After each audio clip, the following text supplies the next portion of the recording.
কিষ্কিন্ধা কাণ্ড তৃতীয় ভাগ।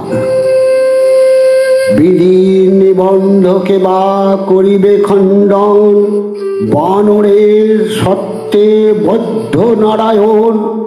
সভা হইতে সুগ্রীবের অধিক কপাল, মিতালি করেন রাম পরম দয়াল।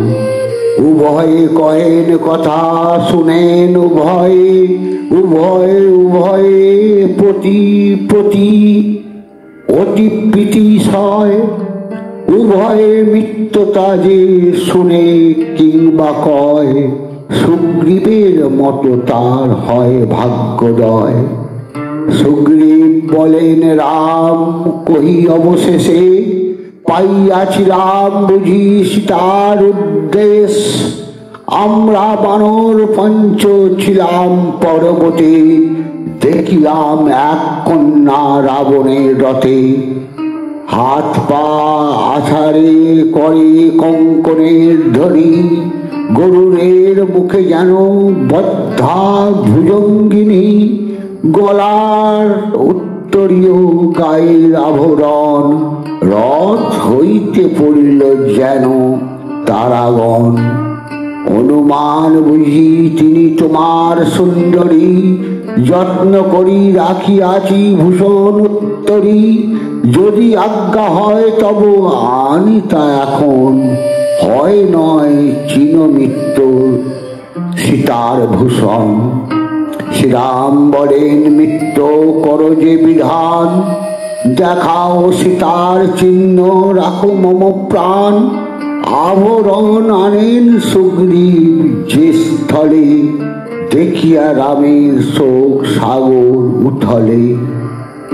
অবশ্যই আরাম পড়েন ভূতলে, শরীর ভাসল তার নয়নের জলে। বিরাপ করেন কোথা রহিলে সুন্দরী, তোমার ভূষণ এই তোমার উত্তরী। জানাইতে আমারে ফেলিয়াছিলে পথে, কোন দিকে গেলে প্রিয়ে জানিব কি মতে। কহ কহ সুগ্রীব আমার তুমি সখা, পুনঃ কি পাইব আমি জানকীর দেখা। জানকীর রূপ মনে হইলে উদয়, জ্ঞান হত হই দেখি বিশ্ব তমময়। স্থির নয় মন দোহে দিবস রজনী, কোথা গেলে পাইব সে সুধাংশু বদনী। স্বর্গ মর্ত পাতালে রাবণ বৈশ্যে যথা, ঘুচাইব সর্বত্র রাক্ষস জাতি কথা। ত্রিভুবনে জ্ঞানী জানে মম ধনুকের ছটা, মারিব রাক্ষস গণে রক্ষা করে কেটা। লক্ষণ উদ্যোগ করে আরো ধনুর বাণ, অরিবদ্ধ করি করি শোকাগ্নি নির্মাণ। সুগ্রীব বিবিধ রূপে রামকে বোঝান, কৃত্তিবাস রচে গীত অদ্ভুত বাখান। নমস্কার, জয় শ্রীরাম।